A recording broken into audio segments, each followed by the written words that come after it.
Good morning students. Today I'm gonna teach 9th Maths 3rd chapter polynomials. Before moving to class, let us see what is the use of polynomials in our daily life. Let us discuss use of polynomials in daily life. Many of us don't realize that we use polynomials in our daily life. Polynomials are widely used in mathematics for constructing polynomial equations. Polynomials are also used by real estate agents and budget analysts to figure discounts, shipping calculations, and how to keep different types of related records. Polynomials also find use in healthcare. They help in determining schedules and keeping records of patient progress. In fact, polynomials are also used in forestry. They help forest engineers and loggers in calculating how many trees need to replant after cutting down a section of forest.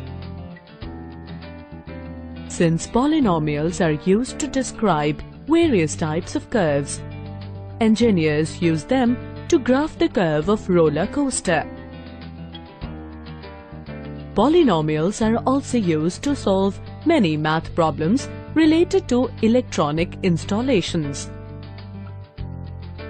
We know that today we use computer-controlled machines for manufacturing various products. Unless and until the worker is not aware of the concept of polynomials, he cannot run the machines efficiently and produce the products with precision. Hence, we can say that polynomials have been used in our everyday life. They are therefore very common. Remainder theorem.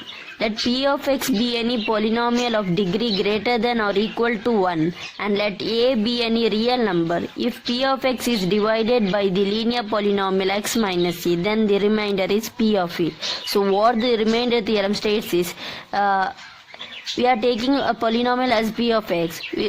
That polynomial should be of degree greater than or equal to 1.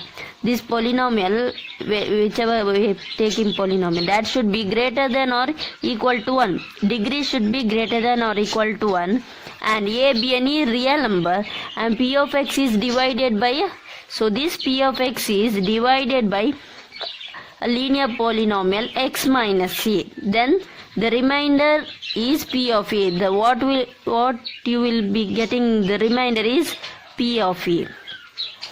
So let me explain this with one example so that you will be clear with this. So let me take a polynomial that should have degree greater than or equals to 1. See here, degree is greater than 1, right?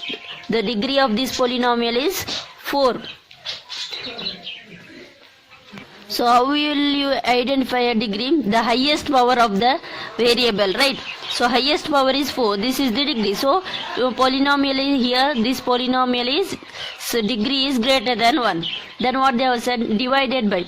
So let me divide this by, divided by x minus 1. Now what you want? They said if you divide a polynomial, the remainder will be p of e. See, x minus a, right? A. So remainder will be p of e. How you will do? How to find the remainder? So using remainder theorem, how to find the remainder of the polynomial? So what you have to do? First you have to take this x minus 1. You have to equate it to 0 and you have to find the value of x. X minus 1 is equals to 0. So x is equals to 1. Then this is what I have said. This is p of x, right? So what you have to do? In the place of x, you have to substitute 1 because you got here x equals to 1. So p of 1 is equals to, in the place of x you have to substitute 1. So 1 power 4 plus 1 cube minus 2 into 1 square plus 1 plus 1. So 1 power 4 is 1. 1 cube is also 1. Minus 1 square is 1. 2 ones are 2. Then 1 plus 1, 2. So what will be answer? 1 plus 1, 2. 2 minus 2, 0. Plus 2. So answer is 2. So by the remainder theorem, 2 is the remainder of the divided polynomial. So 2 is the remainder of this polynomial when you divide it by x minus 1. So what is said in this remainder theorem? So p of x, if p of x is divided by x minus a, where a is a real number, right? So what will be the remainder? Remainder will be p of a. See this here, a is there. That p of a becomes the remainder. See in this question, here x minus a, in the place of a 1 is there, x minus 1. So what is the remainder? You got 2. 2 which is that p of 1. So p of a, right? P of a is the remainder. This is the remainder theorem. Let us solve one more problem related to remainder theorem. Find the remainder when x cube plus 3x square plus 3x plus 1 is divided by x minus half using remainder theorem. So what you have to do? First you have to take this, right, smaller one, polynomial. X minus half is equals to 0. You have to equate it to 0. So first which you have to take? Divisor, not the dividend. Divisor you have to take and equate it to 0 and find the value of x. So what it becomes? Minus half becomes plus half. So x is half. So what you have to do? This is what I have said. This is p of x. So in the place of x you have to substitute half. So p of half is equals to half cube plus 3 into half square plus 3 into half plus 1. Now multiply.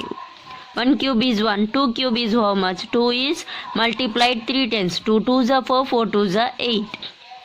Next 3 here. 1 square is 1 itself. So 3 1s are 3 itself. 2 square is 4. Next plus 3 1s are 3 by 2. Next 1. Now can you add? No, right, because denominators are not same. So you have to take the LCM. 8 4 2. So 2 4s are 8, 2 2s are 4, 2 1s are. Next 2 2s are 4, 2 1s are 1s are. 2 1s. So LCM is what? 2 2s are 4, 4 2s are 8. So LCM is 8. So we'll write 8. So here 1 itself. Here 4, how much is 8? 4 2s are. So that you have to multiply it to numerator. 3 2s are 6 plus 2, how much is 8? 2 4s are, right? That you have to multiply to that numerator. 3 4s are 12. Here nothing is there. Denominator means 1. So 1 how much is 8? 8s are. So you have to multiply 8 here. 1 8s are 8. Now add this. Here 12 plus 8 becomes 20, 26, 27. So the answer is 27 by 8. So what is the remainder? Remainder is 27 by 8. Let's take down some homework problem. First, find the remainder using remainder theorem when x cube plus 3x square plus 3x plus 1 is divided by first one x plus 1, second one 5 plus 2x, third one x. Solve these questions in your homework book. Thank you.